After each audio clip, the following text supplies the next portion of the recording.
Bom, pessoal, sejam bem-vindos a mais um vídeo no meu canal. Eu sou o Grande Bezerra.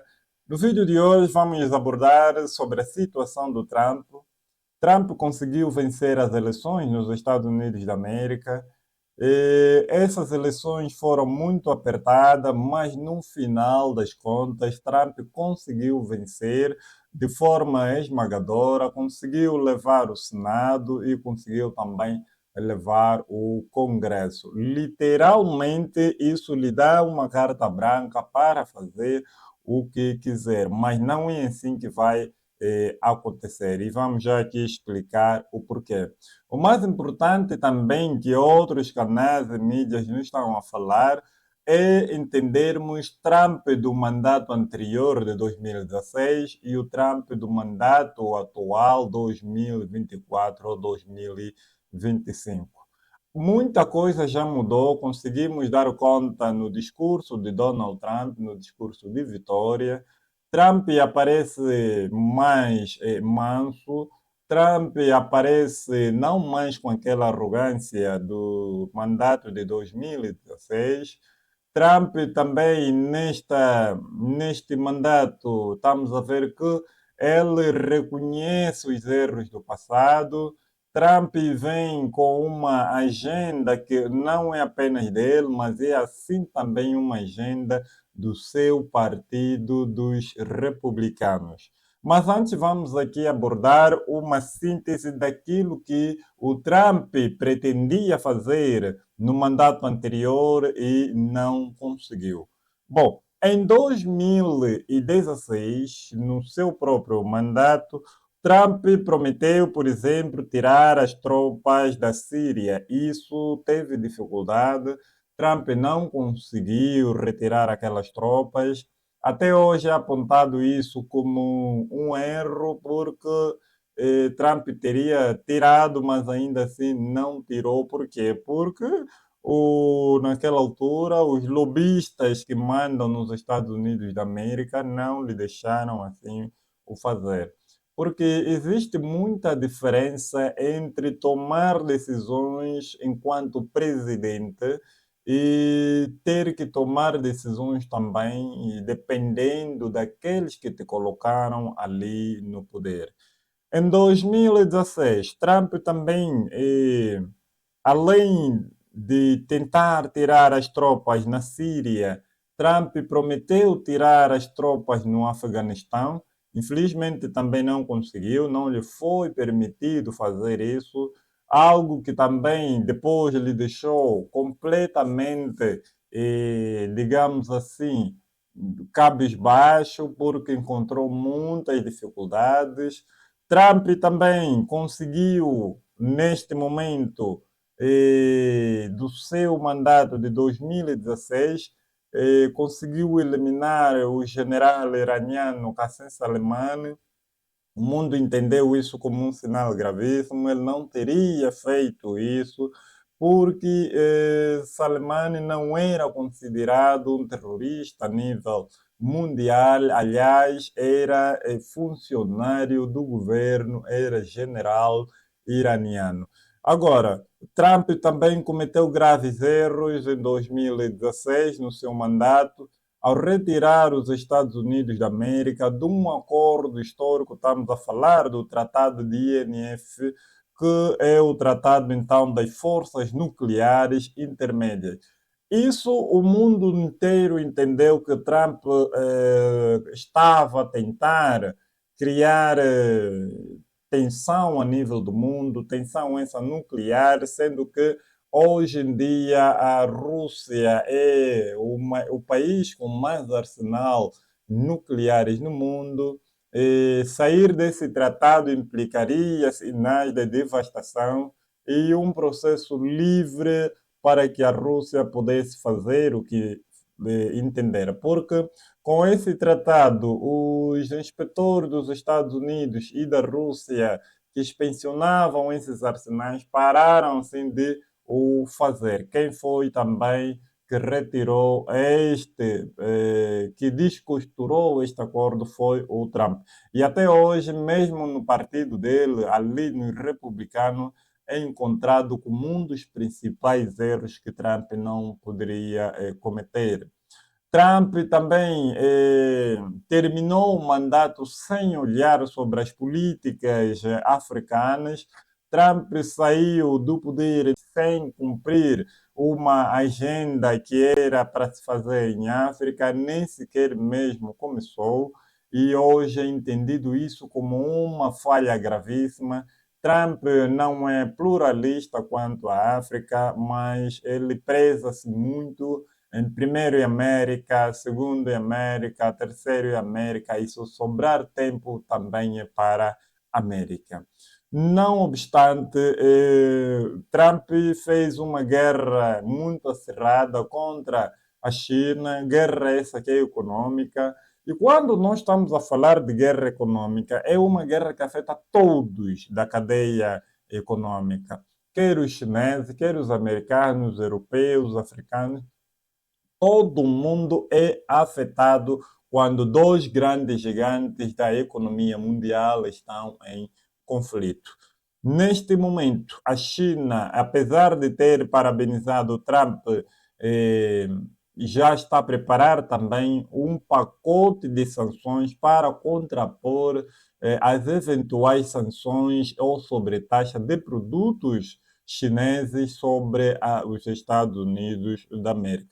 E no último mandato, Trump fez algo muito mais grave do que a gente pensa. A mídia não fala sobre isso, mas os registros estão ali. Trump traiu a confiança de Putin ao armar definitivamente a Ucrânia. Muitos simplesmente vejam na figura de Biden como aquele indivíduo que começou o conflito na Ucrânia. Não. Quem começa o conflito diretamente na Ucrânia, a nível de proporções que temos hoje, foi o Trump. Foi o Trump que encheu a Ucrânia de armas. O Biden simplesmente veio apertar no gatilho. Isso é o que aconteceu. Por esta causa mesmo, Vladimir Putin não acredita mais naquilo que o Trump diz. Bom, esses foram os grandes erros que Trump cometeu no primeiro mandato. Estamos a ver hoje um Trump manso. Vamos ver se ele vai poder resolver essa mesma questão. Agora, nós estamos a ver aqui um Trump que vai tomar posse já em janeiro. Já começa a delegar algumas pessoas do seu governo para trabalharem nestes últimos um mês, 45 dias, com o governo dos democratas, com o governo de Biden, para fazer então a transição do poder. Agora, o que se esperar de Trump em 2025? Esta é a pergunta que todo mundo está a fazer. Há muita especulação à volta do Trump. Alguns dizem que o mundo está perplexo sobre a tomada de posse ou então o vencer das eleições aí nos Estados Unidos da América. Mas vamos no que mais importa. Trump, neste mandato, ele veio com algumas pautas e no final disso vamos ver se essas pautas vão ser realizadas ou não. A primeira pauta é sobre a pauta da economia. Trump encontra os Estados Unidos muito com problemas econômicos. Os Estados Unidos têm hoje uma inflação muito alta. Estados Unidos hoje tem um desemprego muito alto. Isso também configurou para que pudesse ser elegido, porque os americanos médios já não estão a acreditar nas políticas e já não acreditaram mesmo nas políticas de Joe Biden, e principalmente com a Kamala Harris, que é a sua vice. Talvez até uma das situações que fez mesmo Kamala perder foi terem indicado a Kamala para concorrer então com o Trump. Seria uma outra pessoa que não participou no governo Biden para que ele pudesse mostrar que ela é uma outra pessoa, vai trazer mudanças. Agora, meteram a Kamala, que compactuou com as diretrizes de Biden, todo mundo então desacreditou a Kamala. E também Biden, ou seja, Trump encontra uma dívida nos Estados Unidos da América muito grande, uma dívida que ronda aos 33 trilhões de dólares. E essa dívida vai aumentando 1 trilhão em cada mês. Vocês sabem o que é isso? Por isso é que ele tem ali a figura do Elon Musk que promete fazer cortes até 1 trilhão em cada ano. Bom, são cortes muito grandes. 1 trilhão em cada ano nos Estados Unidos da América. Que corte se vai fazer? Em quais setores isso vai afetar? Trump também encontra uma economia nos Estados Unidos totalmente dependente dos produtos da China e das commodities da Rússia. Isso vai impactar negativamente se o Trump quiser então fazer um corredor de sobretaxa sobre esses produtos. Vai encontrar grande dificuldade porque o Trump, direto ou indiretamente, ele vai ter que precisar dessas commodities, vai ter que precisar destes mesmos produtos.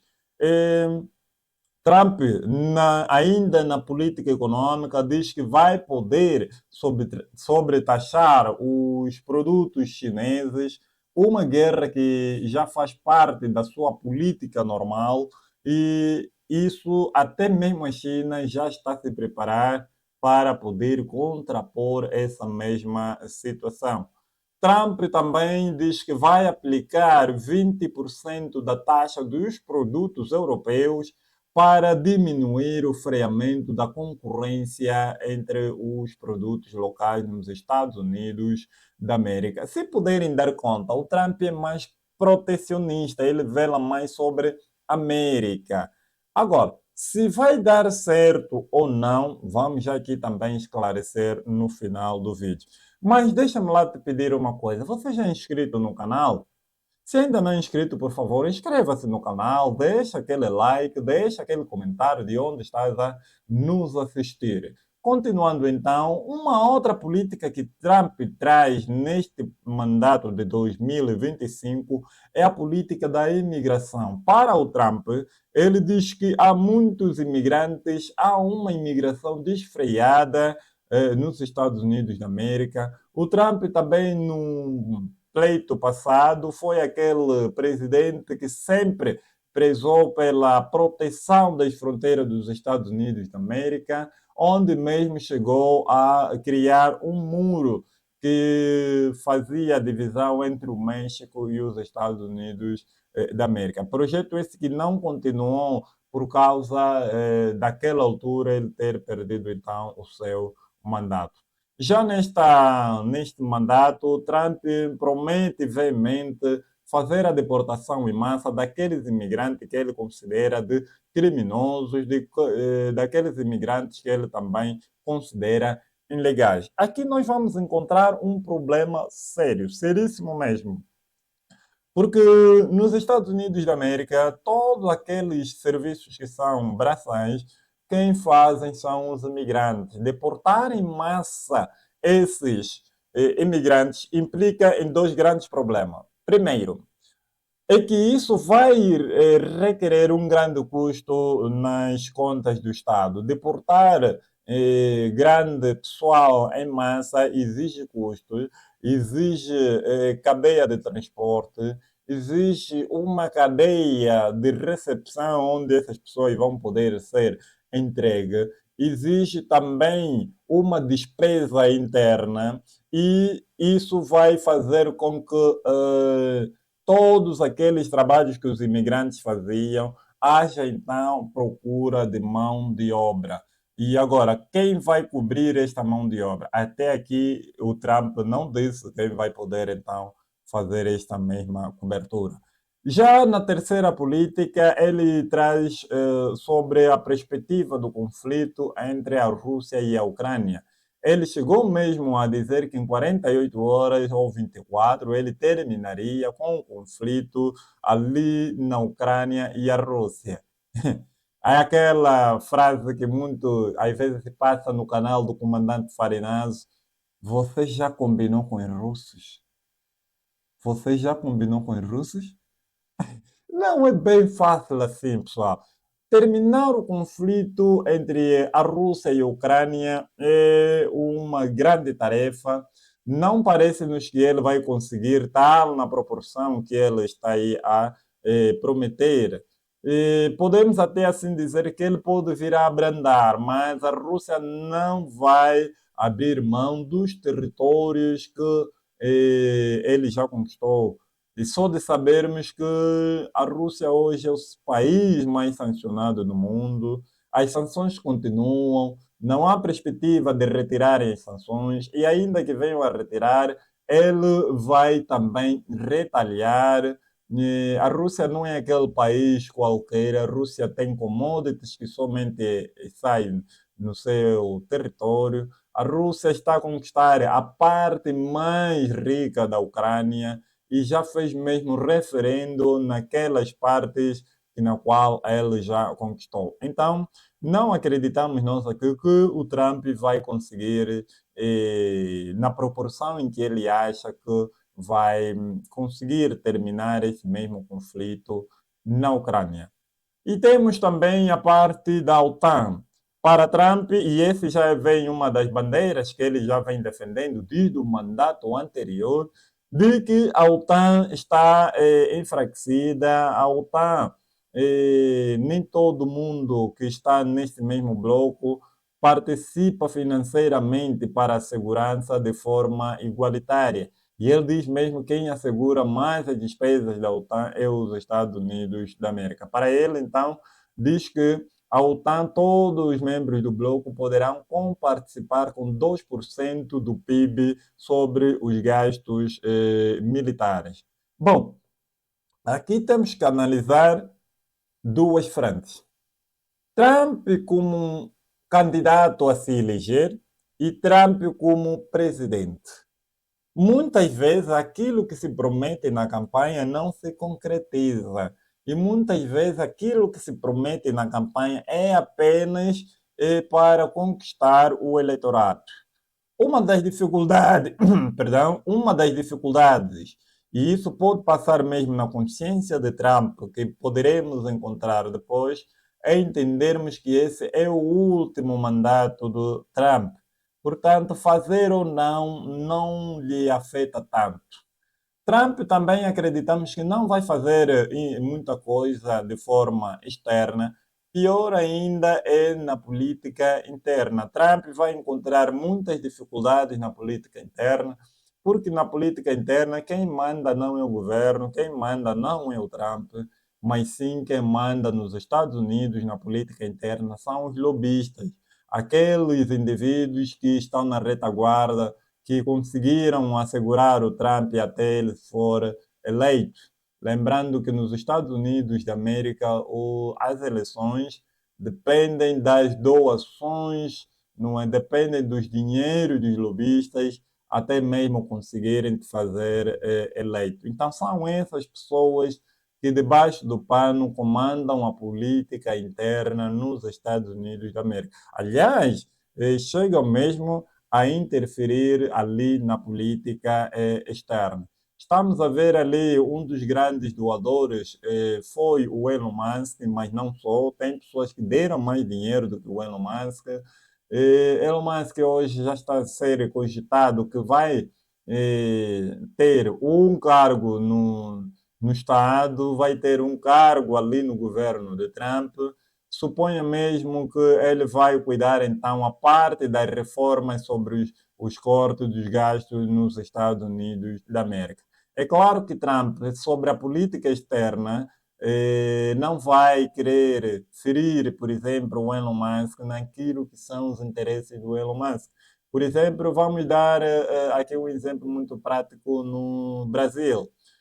O Alexandre de Moraes tem conflitos diretos, apesar de que pela imprensa passa-se como se fossem conflitos institucionais, mas também já são conflitos pessoais, entre o Tribunal Superior ali no Brasil, quando mesmo o Alexandre de Moraes mandou fechar a rede X do Elon Musk. Com a subida do Elon Musk no governo de Trump, então o Trump vai querer com que Elon Musk tenha um caminho livre em negociação com eh, o Brasil. E se assim as negociações forem totalmente acirradas, então eles começam já a mexer alguns paus. Sabe-se que o Trump é muito ligado ao antigo presidente Bolsonaro, e isso pode vir mesmo a perigar a atual liderança do presidente Lula. Então, só para termos ideia como é que a política externa, como é que a geopolítica funciona. Então, pessoal, o vídeo de hoje foi este. Vou aqui pedir também, mais uma vez, se você ainda não é inscrito, por favor, inscreva-se no meu canal, deixe aí o seu like, deixe um comentário. Mais importante mesmo é você compartilhar este vídeo nas suas redes sociais. Estamos juntos e vamos nos encontrar então no próximo vídeo. Muito obrigado.